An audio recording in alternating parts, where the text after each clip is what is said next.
Hi hello ನಮಸ್ಕಾರ ಸ್ನೇಹಿತರೆ. ನೋಡ್ರಿ ಇಟ್ಟು ಬೆಳೆಸಿದ್ದೀವಿ, ಅಲ್ಲಿ ಕಾಣೋದು ಸುರ್ಪನ ಐತಿ. ಹಿಂದೆ ಯಾರೋ ಒಬ್ರು ಒಂದು ಮಾತು ಹೇಳಿದ್ರು ನಮ್ಗೆ, ಊರು ಬಿಟ್ಟು 3 ಕಿಲೋಮೀಟರ್ ದೂರ ಹೋಗಿ ಬೋರ್ ಹಾಕ್ಸ್ಕೊಂಡು ತಿಂತಾರ, ಇವ್ರು ಏನು ಬಾಳೆ ಮಾಡ್ಕೊಂಡು ತಿಂತಾರ ಅಂತ ಒಂದು ಅಲ್ಪ ಮಾತು ಮಾತಾಡಿದ್ರು. ನಮ್ಮರ ಅನ್ಕಣನ, ಇವ್ರು ಬೇಡ ನಮ್ಮರ ಅನ್ಕಣನ. ನೋಡ್ರಿ ಅವ್ರಿಗೆ ಎದಿ ಒದ್ದಂತ ಬಾಳೆ ಮಾಡಿವಿ, ನನಗದು ಹೆಮ್ಮೆ ಐತಿ. ಅವ್ರು ಮಾತಾಡಿರೋ ಮಾತು ಅವತ್ತಿಗೆ ನನಗೆ ನೋವು ಅನಿಸಿರ್ಬೋದು, ಇವತ್ತಿಗೆ ಅವ್ರಿಗೆ ಎದಿ ಒದ್ದಂತಾಗ ನಾ ಅದೀನಿ ಅನ್ನೋದೊಂದು ಹೆಮ್ಮೆನೂ ನನಗೈತಿ.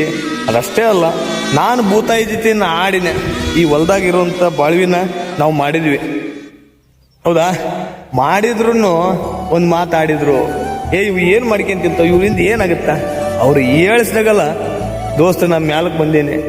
ನೀವು ಆಗ ಸಂಬಂಧಕ್ಕೆ ಬೆಲೆ ಕೊಡ್ತಾರ, ದುಡ್ಡಿಗೆ ಬೆಲೆ ಕೊಡ್ತಾರ. ಮನೆಗೆ ಯಾರು ಬಂದ್ರು ಎಷ್ಟು ಗಳಿಸಿರಿ ಅಂತ ಕೇಳ್ತಾರ ಹೊರತು ನೀವೇನು ಮಾಡ್ತೀರಿ, ಹೇಗಿದ್ರಿ ಅಂತ ಯಾರು ನಮ್ಮನ್ನು ಕೇಳಂಗಿಲ್ಲ.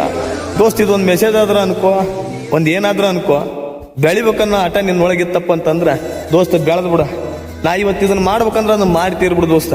ನಿನ್ನಿಂದ ಯಾರು ಇರಂಗಿಲ್ಲ, ನಿನಗೆ ಯಾರು ಆಗನೂ ಆಗಲ್ಲ. ನೀವು ಮಾಡಕ್ಕೆ ನಂಬ್ಕೊಂಡ್ರೆ ಆಗ ಯಾವುದೋ ಒಂದು ಬಾಳಿತಗ ಯಾವ್ದಿದ್ದತ್ತಗ ದೋಸ್ತ ನೀ ಬೆಳೆದು ಬರ್ತೀಯ. ಯಾವಿಲ್ಲ ಅಂತಂದ್ರೆ ಮನುಷ್ಯನಿಗೆ ಬೆಳೆಯೋಕ್ಕಾಗಲ್ಲ. ಇಷ್ಟು ಹೇಳಿ 2 ಮಾತು ಮುಗಿಸ್ತೀನಿ. ಆಗ ನಮ್ಮ ಹಿರಿಯರಿಗೆ ಒಂದು ಮಾತು ಹೇಳಕ್ಕೆ ಇಷ್ಟಪಡ್ತೀನಿ. ಏನಪ್ಪ ಅಂದ್ರೆ ಯಾರನ್ನ ಹೇಳಿಸ್ಬೇಡಿ. ಒಂದಲ್ಲ ಒಂದಿನ ನೀವು ನಮ್ಮ ಹತ್ರ ಬರ್ತೀರ ನನಗೆ ಗೊತ್ತಿತ್ತು, ಬಂದಿರಿ.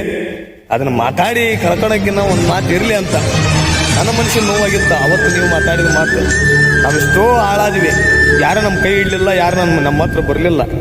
ಈಗ ನಾವು ಒಂದಿಟ್ಟು ಕಣ್ಣಿ ಕಾಣಕತ್ತೀವಿ, ಎಲ್ಲರೂ ನಮ್ಮ ಹತ್ರ ಸುಳಿಯಾಕತ್ತೀವಿ.